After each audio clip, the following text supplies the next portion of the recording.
In today's video, we clean up our metallics.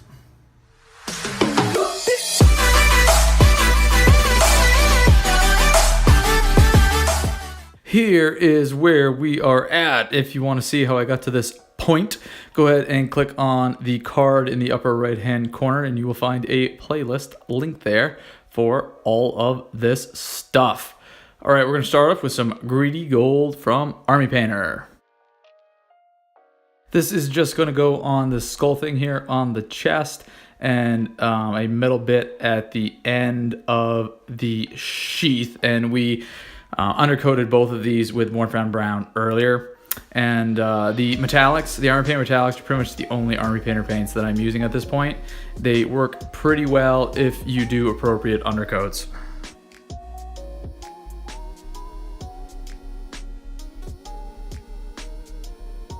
We'll wait for that first coat to dry. We're gonna get out some Runefang steel.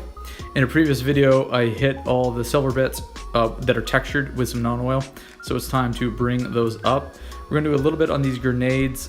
This bottom one, you can't see it because it's zoomed out, but it's got like some little frag bits. So I'm gonna tap each one of those and I'm gonna hit some of the ends and straps here on the grenades. There's various circular bits that I did not hit with non-oil, but we're going to do just a little bit of an edge highlight or like a minor layer on the top of the ones that are on the outside. And now on the gun, we're going to hit some edges and a few of the bits that are just sticking out, like the end of the barrel, and there's like a round thing on the back too. And we'll just hit all those. I could go back, instead of getting the Runefang steel, I would probably get the Stormhost silver. It's a little bit brighter. I think now I'm going to get the Vallejo Model Air Chrome. That seems to be a bright silver that a lot of people like. So that'll probably be one of my next paint pickups.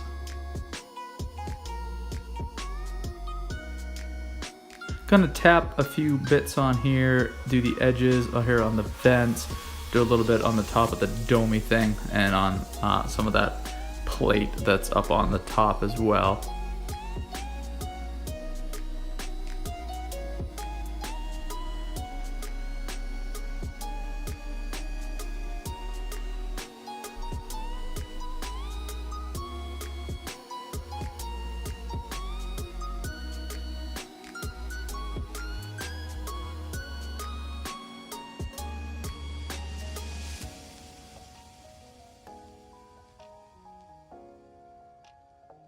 One more layer of greedy gold, and that should be enough.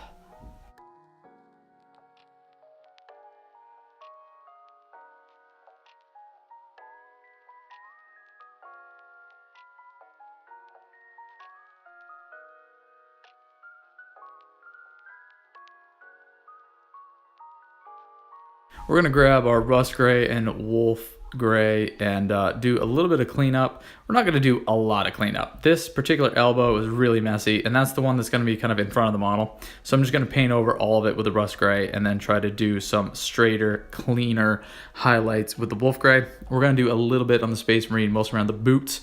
And then we do have to clean up a little bit on the helmet as well. I tried to do some of these little dots here on the backpack, but they're just so small. It's kind of difficult.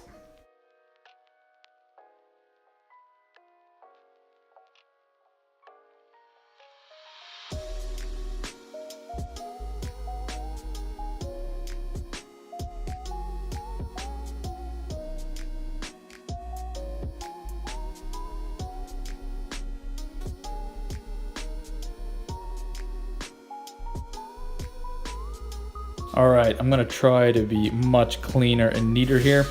And I'm trying to always be pulling downward with the brush. It's easier to get a straight line when you're pulling down than if you're trying to push over. So I think that is good for what I am looking for here. And now, Agrisaur shade for the gold bits. I didn't want to use a flesh tone like I have in some other things because I didn't want this to be warmer. I wanted it to kind of stay within the same temperature range as the rest of the miniature. Right, for the gold highlights, we're going to do Burnished Gold by Coat of Arms. And this is pretty bright. We're just going to do it on the top portion of the skull, and we're going to try to hit the edges of the sheath. Gonna do an edge highlight on the sheath, and then when I did this, I noticed that I forgot to do Runefang Steel on the knife blade. So we're gonna go ahead and get that in here as well.